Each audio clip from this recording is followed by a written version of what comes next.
Here we go then. Does history beckon for Letessenbet Gide? We will be watching the clock, but there is a reason that record of Türüniş Dibaba''s has stood for 12 years.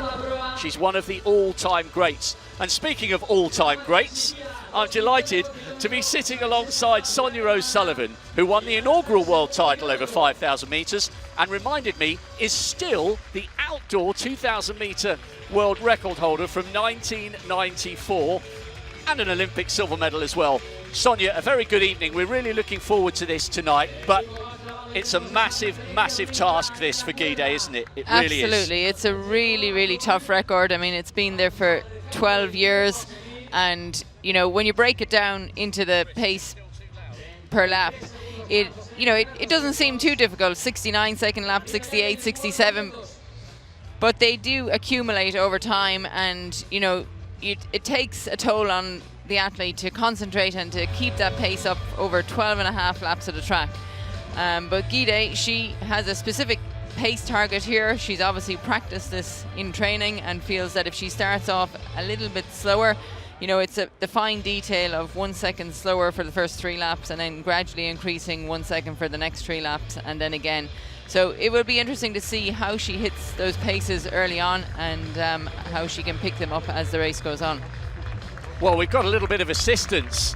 That's a nice smile on the face of Esther Guerrero there. We have been allowed a small-ish crowd, and I mentioned that the stadium is about 15 metres below street level, and there's an amazing vista all along the main street outside the confines of the stadium. People are lining along the ancient city walls. You might just be able to get a glimpse. And there is our first little indication of wave light. Now, we've got this great technology to help us, well, mainly to help the commentators and the spectators, because I'm reliably informed that actually most athletes don't notice. You'll have an opinion on that in a moment, Sonia, but the blue lights that accompany the athletes around the track, that's for the pacemakers, and that is set at around about 8 metres ahead of world record pace. You'll see the green lights flashing on their way round. The green light indicates a world record pace. Gide is ahead at the moment. Do you think they'll even be noticing that, Sonia? I mean, a couple of coaches have said to me, it's fine for you lot watching, but when they're in the heat of battle, they already know what their pace should be. Well, I think the pacemakers definitely will be focusing on the lights and trying to keep pace with the lights. And towards the latter stages of the races, possibly Gide will be focusing on the lights as something to keep up with. So 3 seconds outside world record pace. Türüniş Dibaba went through in 2:48. So she's got a little bit of work to do at the moment, Letessenbet Gide. Oh, that's what she asked for. So she's okay at the moment,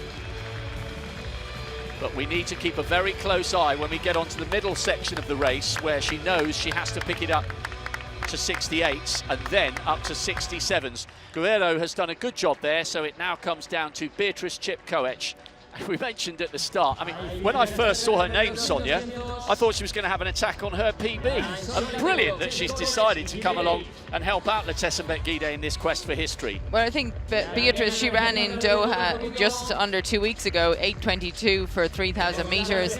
And, you know, the season is so short this year and very few races that she didn't want to just go home and end the season early. And when she asked if there's any more races and was heard about this race, she wanted to come and help to set the pace and to be involved in this world record attempt tonight. And we are delighted that she has come along. Low 69s, it's okay, but we now need to start seeing this pick up a little bit towards 68 seconds. It's been interesting, Sonia, the conditions. I know you're slightly concerned about the humidity, especially for Joshua Cheptegei's 10,000 metre attempt, which will be coming up in around about 20 minutes' time. But as far as the wind is concerned, it's dropped perfectly from quite a blustery afternoon. Well, the wind does tend to pick up here in Valencia in the afternoon, but, you know, we've been here for 3 days now and noticed each evening that it has dropped down, so that was never really a concern. I think Gide, you know, she looks like she is so focused here, and, you know, while she's got the back of Beatrice Chipkoech to, you know, keep her focus on, then she can be as relaxed as she is looking here right now, and they are still clearly ahead of the green world record pace lights and sticking with the blue ones. And they go through here again now, and that was about 68-second lap again. So they're right on pace, because this is what she wanted, was to increase over the next 3 laps, and so after this lap they'll be dropping down to 67s. Well, in fact, it looked like unofficially that might have been a high 67s, that one, 67.8. You've broken a world record. I mentioned that great race with Yvonne Murray back in 1994. How different is it in your mindset when you're going for a time instead of a medal? The mere mortals among us don't know the difference. You do. Well, it can be quite different, you know, if you're, you know, racing the clock or there's actually somebody else in the race with you. So here, Guidi, you know, it will come to the point where she will be just herself against the clock. You know, when you're with another athlete there, you have to make your mind up what's more important. But here it's specifically on the time, and I suppose it will be, you know, how committed she can be to really up her game and to push on, and to, you know, really needs to move up a little bit here now on these lights. They're right on world record pace at the moment. And Guide, she has, you know, let us know that she is an athlete who needs a consistent pace throughout the race. She's not somebody who, you know, picks up her pace dramatically over the last few laps like someone like Turnish Dibaba would be, you know, and you gain bonus seconds in those last laps, whereas I think she really needs to stay ahead of those green lights as much as possible here tonight. Yes, especially because when you bear in mind how Turnish Dibaba finished that world record 12 years ago. She ran the last kilometre in 2:42. The last 800 was 2:09. So you're absolutely right. Dibaba tended to finish with a flourish. And what a fantastic record it would be to take. I'm really excited by Guide, even if she doesn't do it tonight. When she won those 2 editions of the World Junior Cross, you knew then what a special athlete she was going to be, because that really takes some doing. You sometimes see athletes come through and win 1 World Junior, but to be around that young, early when you're 17, to win the first one, and then to get the second one when you're 19, you know you're dealing with somebody who's very capable, and injuries notwithstanding, someone who's going to be around for a long time. Well, the World Junior Cross Country is one of those races that you see the most fearless athletes out there. You know, they just attack the race, and it's a step into the unknown. To see athletes, you know, push on from that, and we just had another 68-second lap there now, so we're still maintaining good pace here. You know, so I think Guide, she's really making a name for herself now. She was second at the World Championships last year.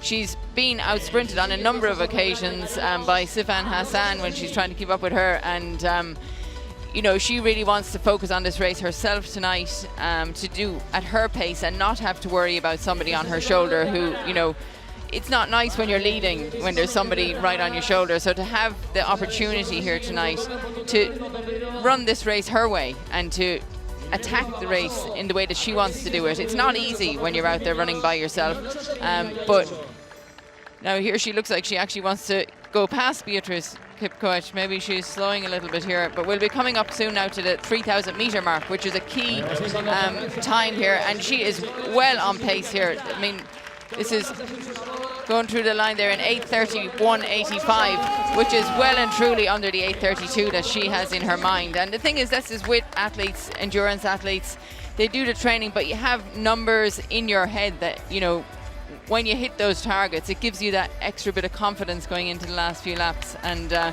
there's 5 laps to go here now. Next time around we'll have a mile to go.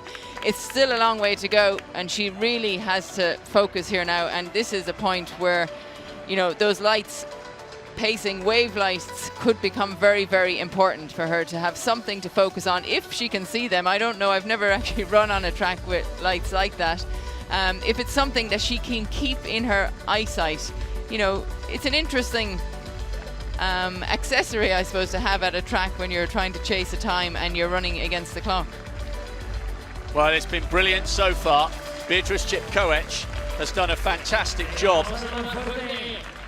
taking her through 3,000 metres, but these laps now will really start to hurt. She's got a chance here, she really has.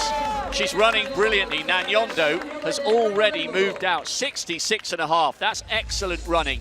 Good work there from Nanyondo, just to sense that Guide was coming through on the inside. No time lost there, but this will really hurt. And we do have to remember that Tiranish Dibaba sped up towards the end. So this is by no means a certainty, but she's given herself such a great chance. She's given herself every chance here, and she is a picture of relaxation here as she heads into, you know, just coming up to a mile to go. And, you know, you just hope that she didn't get too excited there when Beatrice dropped out, you know, to ensure the, you know, continuation of the pace. But I don't know, this looks very solid right now. And now she's coming down with 3 laps to go will be the next time. You know, when you get inside that last kilometre of the race, that's when you really, really need to dig deep. And when you can dig deep, because it's the final section of the race. Letessenbet Gide is 3 laps away from a place in history here in the Estadio del Turia. It's been such a superb team effort. The Dutch, figureheaded by Global Sports Communications Jos Hermans, have been determined that this race be as accessible as possible for people to watch and as safe as possible for the athletes to come along. They've done a fantastic job, as have the Spanish local organising team, who are more used to laying on road races. Valencia well known for its marathons, half marathons and 10Ks. It's been a massive team effort from everybody involved. We've just gone through the 4K mark in 11:19, which is bang on target. This requires a 2 minutes and 50 seconds for the last kilometre, which is very, very achievable. She can do this, and if she does, it will be a just reward for so much effort from so many people. A few local athletes have been allowed in, but as you can tell, almost everybody wearing a mask. They're very hot on that here in Spain. You're not allowed without a mask unless you are exercising. Coming round now with 2 laps to go. Can she do it? It's the final 800 metres. This is going to take... Yeah, this is possible. It's not as fast as Dibaba ran for the last 800 metres, but she doesn't need to run that fast. She needs to keep pace with these lights. The wave lights are doing a good job. Gide is doing a fantastic job to maintain pace with them, and I would love to know if she can actually see those lights and she's keeping up with them, because this is fantastic to watch, and it just shows us, you know, how she is keeping pace with this record. Her form has been maintained beautifully. She's a lovely flowing runner to watch. Now it's got to hurt. She's in uncharted territory here. She's the 9th fastest in history. We know all about her brilliant credentials in cross-country. She took a step up in class last year, taking the silver behind Sifan Hassan in the 10,000 metres. But wherever you are in the world, even though she won't hear you, give a shout out to the TV, give a roar, because this young 22-year-old from Ethiopia is 400 metres away from glory. There's the bell. This is absolutely sensational. Can she keep this going? 67 on the nose. It's been metronomic, lap after lap after lap. A little glance over her shoulder. She's got to be able to do this. It's been a fantastic effort. It's a record that has stood for 12 years. This has been a year that's been so hard for so many people, and here she is, pouring her heart and soul out here, an inspiration to young women all across Ethiopia, all across Africa, all across the world. This has been a performance of such heart. Twice a global champion at cross country, outdoors a silver medalist last year in Doha, but this would be the crowning moment so far, surely. She's got about 110 metres to go. I'm having to stand up because everybody in front of us has got their mobile phones out. Letessenbet Gide, driving for history, driving for the line. Come on, Letessenbet, you can do this. It's going to be a new world record in Valencia. Unbelievable, 14:06. She has smashed a record that has stood to the greatest 10,000 metre runner in history for more than 12 years. There's the embrace for Beatrice Chepkoech. And in a year that's been so hard for so many people, what a moment of inspiration from a 22-year-old who has just run the race of her life. Wow! That is just something else. I mean, it just looks so easy. I mean, how she did that and, you know, maintain such focus and relaxation throughout. I mean, it's just unbelievable that she was able to maintain that throughout, and by herself over those last 5 laps was absolutely amazing. She just got quicker and quicker, and you know, for us to be watching the wave lines, she was just running further and further away. It was just a perfect, you know, start to the night. I think Joshua Cheptegei, you know, was the focus for tonight, but now he's got a lot to live up to when he steps up here for the 10,000 metres in a few minutes' time.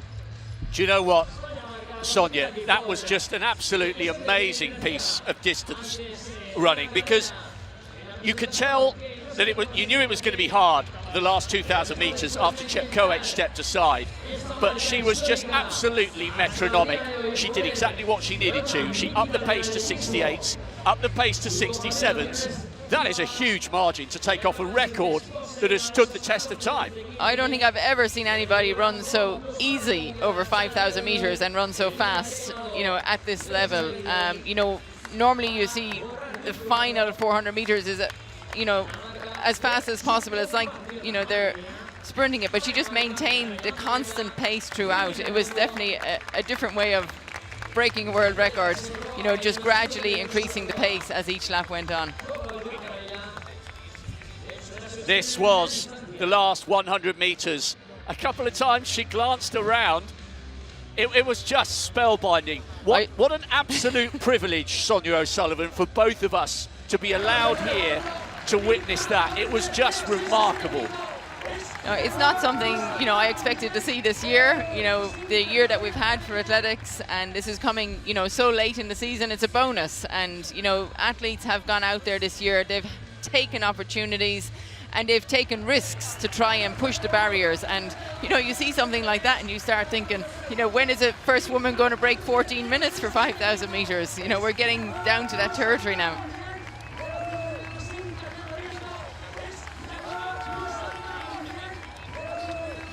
Absolutely incredible. The Estadio del Turia has produced a world record. And you're quite right, all our focus was on Joshua Cheptegei, especially the manner in which he took the 5,000 metre world record mid-August. We knew Guide had a chance, but that was such a tough mark to try and come here and tame at the end of, you know, such a disrupted season for everybody. You know, all these big training groups have been forced to work alone, but she's done it. We were apparently going to try and grab an interview with her, but we've got the men coming out for the 10,000 metres, so we might try and get hold of Letesembet Guide towards the end of our coverage. Stay with us. We promised you an assault on 2 world records. What is 100% so far? 1 down, 1 to go, and the next is going to be equally as enthralling, over double the distance, as Letesembet Guide embarks on her lap of